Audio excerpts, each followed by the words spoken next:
हाथ 3 दिन से हाथ लिए माँ का घूम रहा हूँ मैं। क्या न्याय चाहते हैं? ना मैं मम्मी का न्याय चाहता हूँ कि गलत लापरवाही से बताओ, हाँ सांस की दिक्कत थी उनको और हाथ काटना पड़ रहा है इन गलत।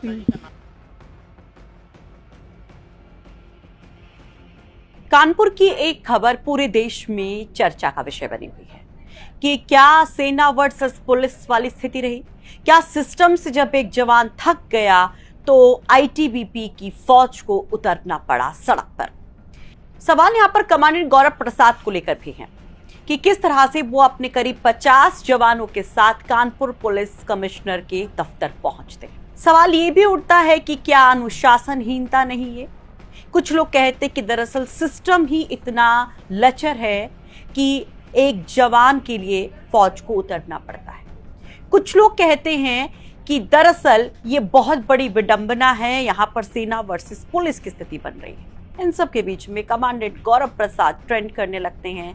उनको लेकर तमाम तरह की बातें जब होती हैं तो वो एक जवाब भी देते हैं, बताते हैं कि आखिर वो क्यों आए और किस तरह की स्थितियां रही। तो आज हम चर्चा में बात करेंगे आईटीबीपी के इन्हीं कमांडेंट गौरव प्रसाद की। गौरव प्रसाद किस तरह के व्यक्ति हैं, कैसा उनका प्रोफाइल है, उनके जवान उनको लेकर क्या कुछ कहते हैं, एक एक चीज आपके सामने रखेंगे।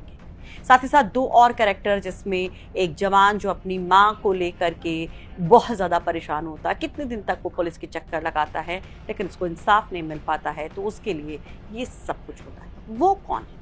और उसके साथ एक वो लाइजनिंग ऑफिसर जो यहाँ पर सबसे पहले दहाड़ लगाता है और उसके बाद एंट्री होती है कमांडेंट गौरव प्रसाद की। नमस्कार, आप देख रहे हैं चर्चा में और आपके साथ मैं हूं सुषमा। आईटीबीपी का एक जवान विशाल सिंह, उसकी मां को सांस लेने में तकलीफ होती है, मां को हॉस्पिटल लेकर जाता है। मां की सांस की तकलीफ ठीक होती है, वो कृष्णा हॉस्पिटल होता है, उनको आईसीयू में एडमिट किया जाता है तो वो थोड़ी ठीक होती है। लेकिन अगले दिन वो हाथ में दर्द की शिकायत कहती है, हाथ में कालापन देखने को मिलता है। डॉक्टर से ये जवान पूछता है कि माँ को क्या हुआ। डॉक्टर्स नर्सेस कहती है सब ठीक है। अगले दिन फिर वही सडनली तबीयत ज्यादा खराब होती है और कहा जाता है कि हाथ में इन्फेक्शन हो गया है और स्थिति अब कंट्रोल से बाहर है। फिर वो जवान विशाल अपनी माँ को लेकर पारस हॉस्पिटल जाता है और वहां पर डॉक्टर्स कहते हैं कि दरअसल सेप्टिक फैल चुका है और हाथ को काटना पड़ेगा। तो मानो विशाल के पांव तले जमीन खिसक जाती। उसको समझ में नहीं आता कि आखिर ये सब क्यों हुआ, कैसे हुआ और डॉक्टर्स ने बताया क्यों नहीं। माँ को सांस लेने में तकलीफ थी और बात हाथ काटने तक कैसे आ गई। खैर, माँ की जान बचानी थी क्योंकि इन्फेक्शन बढ़ रहा था, सेप्टिक फैल रहा था, तो वो ऑपरेशन के लिए रेडी होता है। लेकिन बाद में वो पुलिस के चक्कर लगाता है इंसाफ के लिए।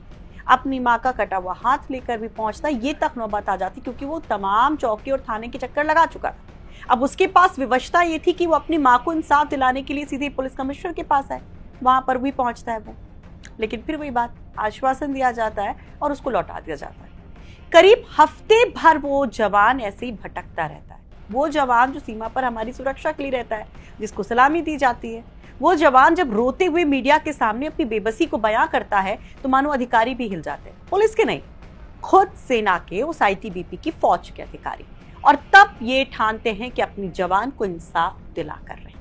यहाँ पर सुने की किस तरह की विवशता थी, पर सुने की लाइजनिंग ऑफिसर अर्पित से। तो इस तरह जब एक जवान को न्याय नहीं मिलेगा तो हमको तो ये नहीं लगता कि आम जनता को कभी न्याय मिले। और कल दोनों प्रबंधकों को बुलाया भी गया था सीएमओ ऑफिस में, कृष्णा और पारस, दोनों के जो मैनेजर हैं मैनेजमेंट के, वो बैठे हुए थे वहां पे शाम के टाइम। अगर आप जाम कमेटी के हैं, हमको रिपोर्ट नहीं दिखा रहे हैं, हमारे स्टाफ को नहीं दिखा रहे हैं, हमारे सर को नहीं दिखा रहे हैं, फिर आप हमारे समझ में ये नहीं आ रहा है तो उनको क्यों अंदर बैठा के दिखा रहे हैं। शनिवार की सुबह करीब 50 आईटीबीपी के जवान पहुंच जाते हैं पुलिस कमिश्नर के दफ्तर। सबके पास हथियार होती है, सब वर्दी में होते हैं। अंदर करीब 1 घंटे तक मीटिंग चलती है और तब तक तस्वीरें सोशल मीडिया पर वायरल हो जाती है। हाहाकार मच जाता है, सवाल उठ जाता है। कुछ लोग यहाँ पर कमांडेंट गौरव प्रसाद को कोस रहे होते हैं, अनुशासनहीनता कह रहे होते हैं, और कुछ लोग उनको अप्रिशिएट कर रहे होते हैं कि टीम लीडर हो तो ऐसा। तो अगर इंसाफ जवान को नहीं मिलेगा तो ऐसा अधिकारी होना चाहिए अपने जवान के लिए लड़ जाने वाला, अपनी फौज के साथ सड़क पर उतर जाने वाला।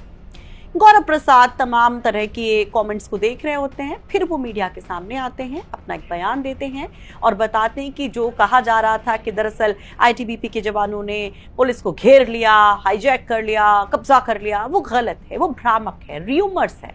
वो ये बात कहते कि दरअसल अपॉइंटमेंट पहले से लिया जा चुका था पुलिस कमिश्नर से मिलने के लिए और हम वहां गए थे अपने जवान के रिलेटेड उस केस के बारे में बात करें ताकि उसको इंसाफ मिल सके।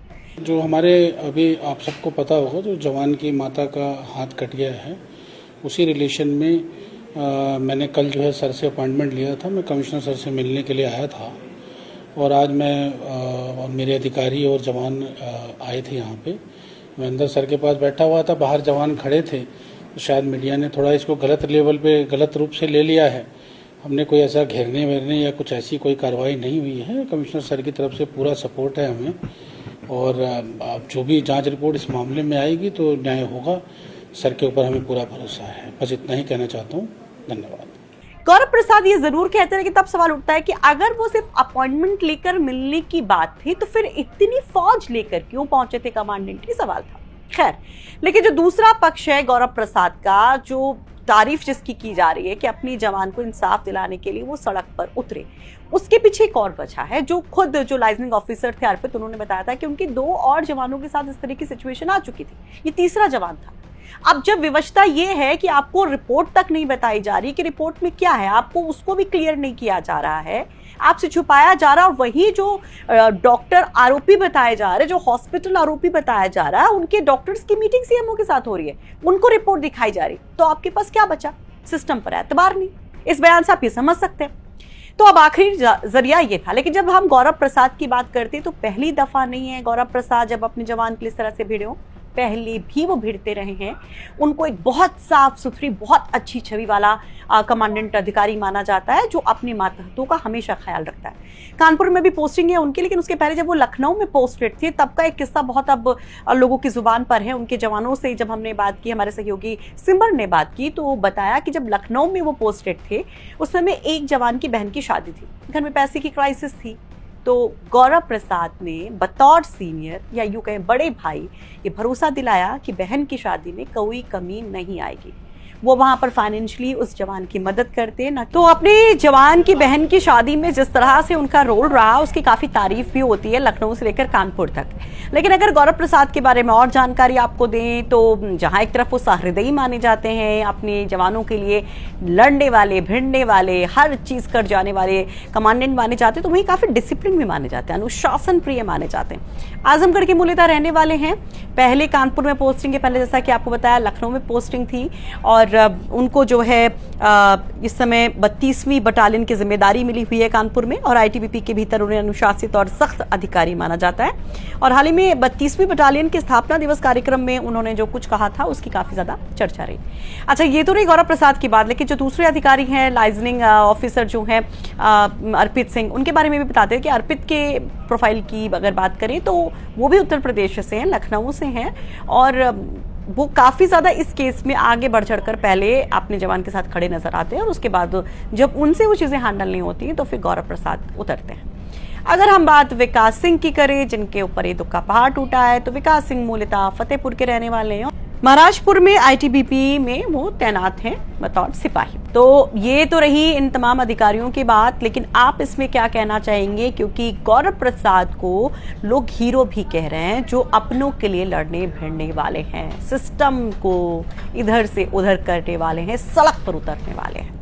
अपनी राय कमेंट बॉक्स में ज़रूर रखिए और आपको बता दें कि रिपोर्ट तैयार करने में हमारी मदद की है हमारे सहयोगी सिमर ने। लेकिन इसके से पुलिस का क्या कहना है और सीएमओ क्या कहते हैं, उनका भी सुनना जरूरी, क्योंकि हम हर पक्ष को यहाँ पर आपको सुनाने की कोशिश करें। सुन लीजिए। आईटीबीपी के जवान एक एप्लीकेशन लेकर आए थे जिसमें कि उनका आरोप था कि अस्पताल द्वारा लापरवाही पूर्वक इलाज करने के कारण उनकी माताजी का हाथ काटना पड़ा। इस पर माननीय उच्चतम न्यायालय के आदेशानुसार प्रकरण, क्योंकि मेडिकल नेग्लिजेंस से संबंधित था, तो उसे सीएमओ साहब को प्रेषित किया गया, जिस पर कि उनके द्वारा नियमानुसार डॉक्टरों के कमेटी गठित करवा के सभी एस्पेक्ट की जांच करवाई गई। जो रिपोर्ट आई उसको लेकर प्रार्थी आज पुनः अपने अधिकारी गणों के साथ प्रस्तुत हुआ और उसने कुछ बिंदुओं पर आपत्ति जताई, जिस पर कि सीएमओ साहब से वार्ता की गई और दोनों पक्षों की रजामंदी से जो आपत्ति के बिंदु थे उस पर पुनः जांच के लिए राजी हुए हैं। दोनों पक्षों की बात हुई है और इसमें जो भी जांच के बाद तथ्य सामने आएंगे उसी आधार पर इसमें अग्रिम विधिक कार्रवाई की जाएगी।